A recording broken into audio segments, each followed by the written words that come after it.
Amin'izao fa 5 taona Master Imo izao dia maneho ny fankasitrahana feno ho an'ireo mpanjify sy mpiara-miasa rehetra aminay.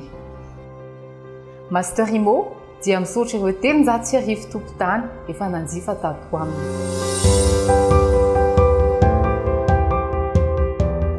Nafako ka dia isaorana Master Imo fa zao sasa lasa manana tany.